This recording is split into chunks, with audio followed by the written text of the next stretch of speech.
Alors, je dois dire que j'ai aucune compétence pour venir parler dans votre après-midi. C'est Pierre qui m'a tendu le bras et j'ai donc construit quelque chose alors que je n'étais pas là du tout pendant tous ces événements. J'étais à Paris, mais j'étais là au moment du déclenchement des élections et le jour inaugural du déclenchement des élections. Et j'ai entendu le Premier ministre du Québec faire un discours qui m'a semblé étrangement familier. Alors que d'habitude, ici, je suis toujours dépaysée, même si ça fait près de 40 ans que je suis là. Là, quelque chose m'a semblé extrêmement familier. Il opposait, dans des fioritures très grandes, je n'ai pas le temps de m'y arrêter, mais il opposait le Parlement, la loi, à la rue. Et la rue est revenue de façon récurrente dans son discours. Alors cette opposition est fort connue et, comme je vous l'ai dit, est tombée dans des oreilles familières qui analysent les discours politiques et les argumentations.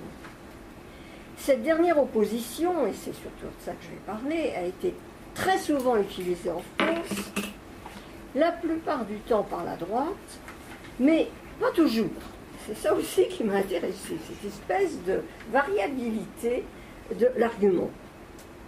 En effet, beaucoup plus que la vision du monde que cette argumentation induit, ou produit, quelle est la conséquence, c'est la position par rapport au pouvoir, au non, qui me semble primordiale, même si ça s'exprimera par d'autres mots. Car il s'agit ni plus ni moins, toujours, d'un rapport de force et la façon de gérer ce rapport de force. Les uns étant au pouvoir, ayant fait passer des lois par des parlements, des majorités, ou s'apprêtant à le faire, on appelle ça projet de loi, les autres manifestant, sans violence, avec violence, tout dépend souvent de la fin des manifestations et comment elles tournent, mais manifestant contre ces lois, ces projets de loi, cherchant à impressionner le pouvoir et l'opinion publique, à faire reculer le pouvoir éventuellement, donc instaurant une espèce d'autre légitimité que celle qui est représentée éminemment par le Parlement. Dans nos démocraties, c'est comme ça que ça marche, qu'elles soient parlementaires ou présidentielles ou semi-présidentielles, nous sommes régis par ce mécanisme des élections. Les classes dirigeantes, d'ailleurs, les contrôlent en partie par deux choses. Je pense que c'est vrai ici aussi. Mais c'est particulièrement vrai en France, que je connais mieux. Le découpage électoral, qu'on peut redessiner et qui permet à une circonscription, d'avoir besoin de 100 000 électeurs pour élire un député dans les grandes villes, et une autre circonscription rurale de n'avoir besoin que de 20 000 électeurs pour élire un député. Donc le découpage électoral est quand même très important. Et surtout le type de scrutin qui régit les élections. Scrutin majoritaire à un tour, sans doute le plus inique, scrutin majoritaire à 2 tours, scrutin qui mêle une partie de proportionnel ou non, d'où les revendications très souvent pour la démocratisation du scrutin, d'avoir au moins en partie une proportionnelle.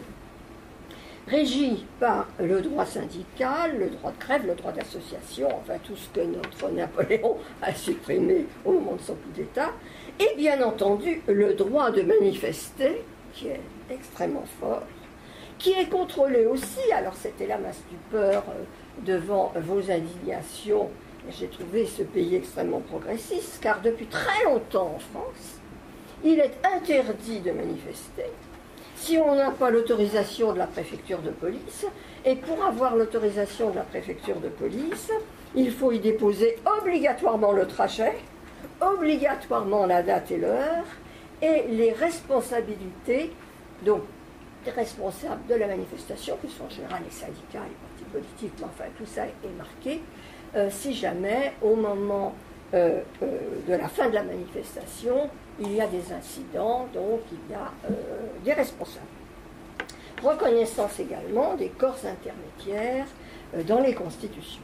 Donc, quand il y a conflit, et ça arrive très souvent, il y a toutes des procédures de médiation qui sont souvent à l'échelon des rapports de force syndicaux, la négociation, pas, mais il y a bien sûr le recours à la manifestation.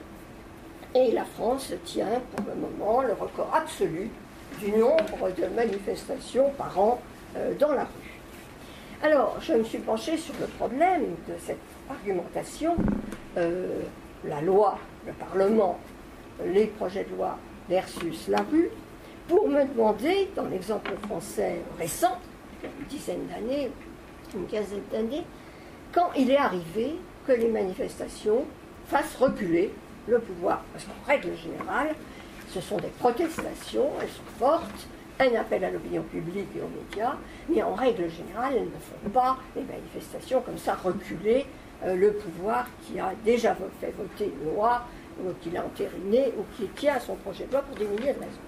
Mais il y a quand même un certain nombre d'exemples où la rue, guillemets, parce que je prends justement ce terme connoté, a pu faire reculer le pouvoir, c'est-à-dire lui faire retirer un projet de loi ou une loi, en général un projet de loi.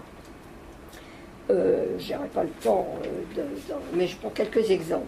Parce que je vais quand même arriver à Sarkozy et à la suite, mais je prends quand même quelques exemples antérieurs. En 1986, la loi de Vaquet remanie complètement les procédures d'entrée à l'université et instaure quelque chose qui en France peut être l'équivalent de là où les droits de scolarité ici, si vous voulez, comme déclic. C'est la sélection à l'entrée aux universités. Alors ça, c'est un mot déclic. Si vous parlez de sélection à l'entrée des universités, vous avez 100 000 personnes dans la rue tout de suite.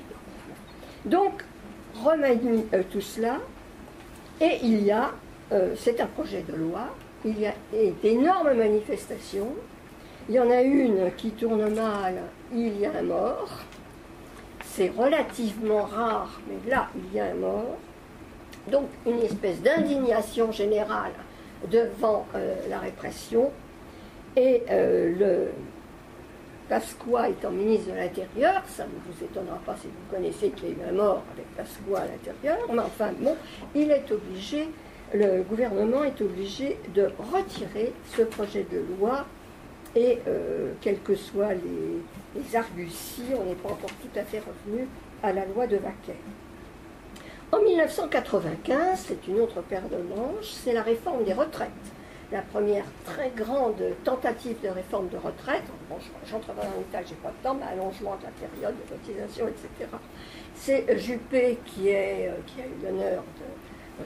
vous l'avez reçu, bon, passons, qui est Premier ministre, et qui va déclencher là, non seulement 3 mois de manifestations quasiment quotidiennes, mais de grève. Car il faut bien faire la différence entre manifestations qui n'entraînent pas l'arrêt du pays et des grèves. Quand la production, j'allais dire industrielle, il n'y a plus d'industrie, enfin, ce qui en tient lieu quand ça s'arrête. Bon. Donc, le secteur public, les transports publics sont complètement paralysés. C'est Jacques Chirac qui est bien le président de la République. Et le pouvoir pèse ce que va lui coûter le retrait de ce projet.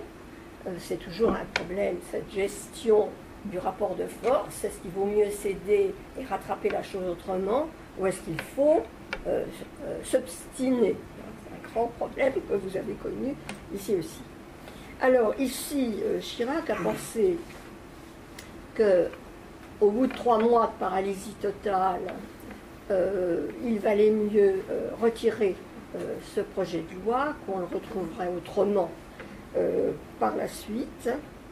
Et Juppé, évidemment, est obligé de donner sa démission. Donc, et c'était la même chose en 86. Et le gouvernement, enfin il n'a pas donné tout de suite sa démission, le gouvernement rattrape la chose peu après, c'est là la gestion des rapports de force, en faisant par un parlement où il y a la majorité, une loi qui lui permet de légiférer par ordonnance, donc par décret, et il n'est pas revenu sur les retraites, c'est Sarkozy qui le fera, mais qui lui donne le pouvoir, s'il y a un obstacle dans l'opinion publique, de légiférer par décret. Alors, il y a en 2006, avant d'arriver à Sarkozy, en 2006, sous le gouvernement Villepin, ce qu'on a appelé le contrat de première embauche, les CPE, qui essayait de remédier au chômage des jeunes par des espèces de contrats à rabais pour les jeunes. Et ça a entraîné d'énormes manifestations, plus de 500 000 personnes, ce qui est quand même énorme à l'échelle française. Et l'argument est toujours le même. On ne peut pas prendre un pays en otage, on a été élu, et la rue ne peut pas se substituer au Parlement. C'est une argumentation qui revient continuellement. Et comme les jeunes disent, on arrêtera nos manifestations si vous enlevez d'abord comme préalable votre contrat, là, le fameux CPE, Villepin dit, le faire, c'est nier l'esprit même de la République. Si le gouvernement recule, ça veut dire que c'est la rue qui commande. Bon, je ne développe pas, et les exemples sont innombrables de ces formulations, et elles reviennent sans arrêt. Enfin, Seigneur tout honneur, nous avons Sarkozy, qui va revenir alors sur la réforme des retraites, et qui va déclencher, comme vous le savez sans doute, d'énormes manifestations qui ont duré longtemps, des millions de gens dans la rue, mais il ne va pas céder du tout. Et toujours avec l'argumentation, parce que nous sommes en démocratie, c'est le Parlement qui légifère, ça ne peut pas être la rue. Et d'ailleurs, dit Sarkozy en permanence, j'ai été élu pour faire ces réformes, et je l'ai fait. Et c'est vous-même qui m'avez donné ce pouvoir, puisque vous m'avez élu. Alors en France, il faut bien voir que le discours social procède toujours par antiphrase. Un plan social, ça veut dire mettre tout le monde au chômage, et la réforme, ça veut dire la régression sociale. Donc il faut toujours décoder lorsque le pouvoir parle. Quand on parle de plan social, ça veut dire attention, c'est une annonce de licenciement. Et quand on parle de réforme, ça veut dire il va encore nous attaquer quelque part. Là, c'était au niveau de la retraite. Ici, c'est toujours la même argumentation, mais il n'a pas cédé, et pour le moment, on est toujours, sauf quand Hollande, c'est une des premières mesures, est revenu sur la retraite à 60 ans pour quelques cas très particuliers, mais on n'est pas revenu sur ce que Sarkozy avait évoqué. Alors ce que je veux dire, parce qu'il faut que je me dépêche, c'est que la rue versus le Parlement est un argument que la gauche peut utiliser, parce que la rue n'est pas toujours à gauche. Ça, c'est très important. Non, la rue peut être à droite, voire même à l'extrême droite. Le 6 février 1934 en a été un bon exemple. Mais ici, je prendrai 1984. Mitterrand étant président, Mauroy Premier ministre, le ministre de l'Éducation nationale s'appelle Alain Savary, et là, ils ont décidé de revoir la laïcité en général, l'école privée ayant quand même pris à travers les âges une place importante, l'école catholique en particulier, et donc ils envisagent une grande réforme du système public dans lequel on ferait rentrer l'école privée. Ben alors ça a déclenché non seulement les évêques, première loge pour dire que c'était l'horreur, mais que c'était pire que la séparation, que la loi de séparation de l'Église et de l'État, mais toute la droite, puisque la gauche étant au pouvoir, la droite pouvait être dans la rue, une manifestation de plus de 2 millions de personnes, ce qu'on n'avait jamais vu depuis la Libération, je crois. Ce qui a fait que ce projet de loi a été immédiatement retiré et qu'on n'est plus jamais revenu sur ces problèmes d'école libre ou d'école privée. Alors là, oui, le pouvoir a reculé avec les mêmes arguments au départ. Ça n'est pas la rue qui va nous dicter ce qu'on doit faire. C'est contraire à la République, mais le rapport de force s'établit. Et dans ce moment de ce rapport de force, celui qui est au pouvoir, enfin la position qui est au pouvoir, évalue ce qu'il y a à gagner ou à perdre de résister, de s'obstiner. Donc là, manifestement, il valait mieux ne pas s'obstiner. Parce que, sans doute, que les élections qui pouvaient se profiler, enfin, il y a tout un jeu et une estimation que les gens au pouvoir font, et en règle générale, ils sont bien informés. En règle générale, si le public ne l'est pas, eux le sont. Ils ont des sondages à eux, ils ont des émissaires, enfin, ils peuvent tâter une opinion publique, et avec 2 millions de personnes dans la rue, il n'y a même pas besoin d'avoir des spécialistes pour se rendre compte qu'il y a un problème et qu'il vaut mieux céder, ne serait-ce que temporairement. Alors, ce que je veux dire par là, c'est que aujourd'hui, c'est par là que je voudrais terminer, alors que nous avons élu le président de la République à gauche, j'y ai participé avec ma toute petite voix, bon, qu'une assemblée nationale à gauche, avec la gauche a tous les pouvoirs, même le Sénat, ce qui ne s'était jamais vu dans l'histoire de France.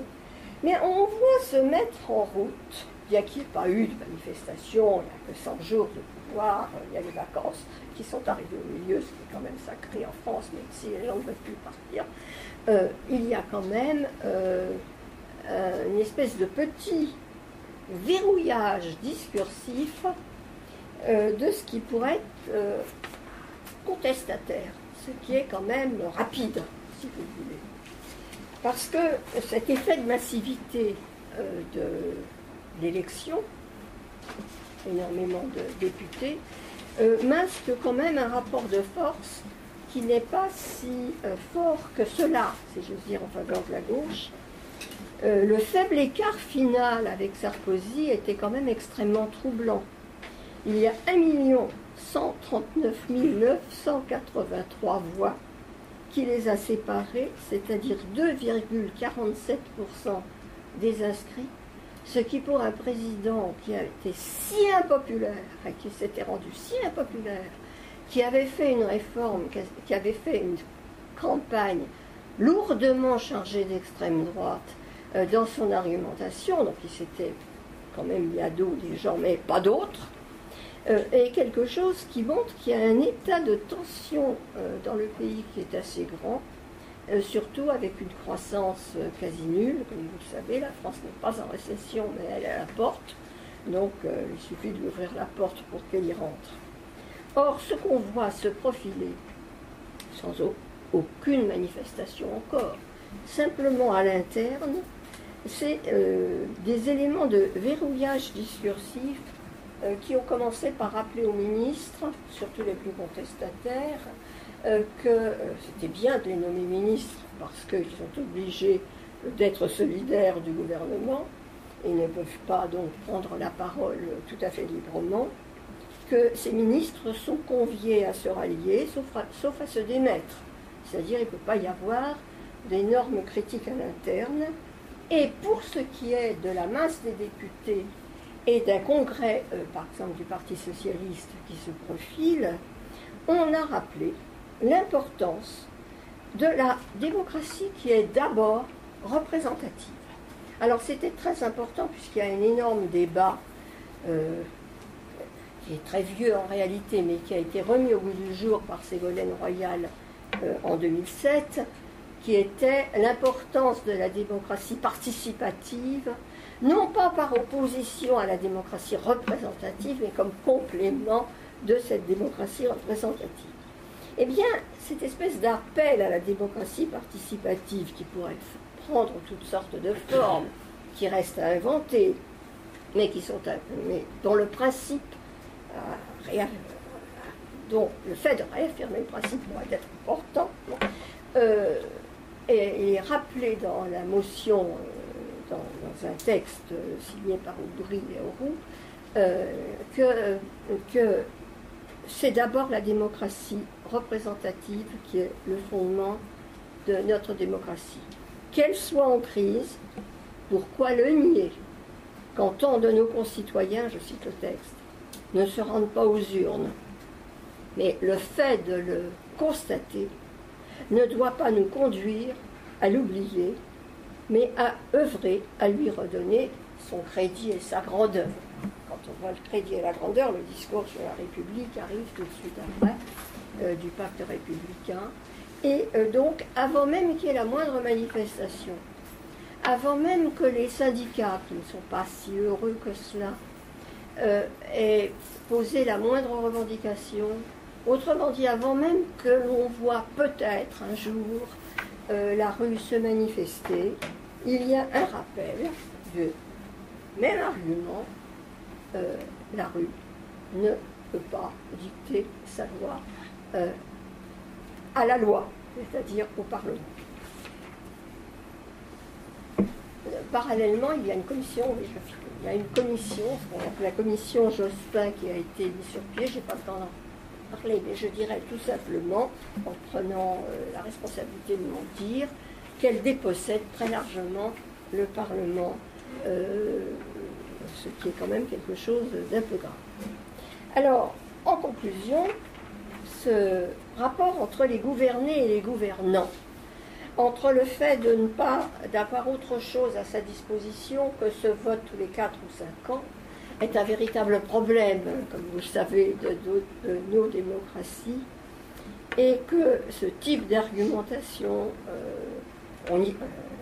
la rue versus la loi, est quelque chose qu'il faut prendre au sérieux et qui n'est pas si facile que ça, sauf en n'étant pas sérieux, qui n'est pas si facile que ça à défier. Il faut trouver des formes qui permettent une articulation et pas simplement dire un grand mot d'ordre de 68 qui avait été élection piège à con. Les élections qui ont suivi le mouvement de 68 ont été les plus réactionnaires de France depuis la Chambre Bleu Horizon de 1919. Alors il faut quand même se réfléchir sur raisonnement. Bon, voilà.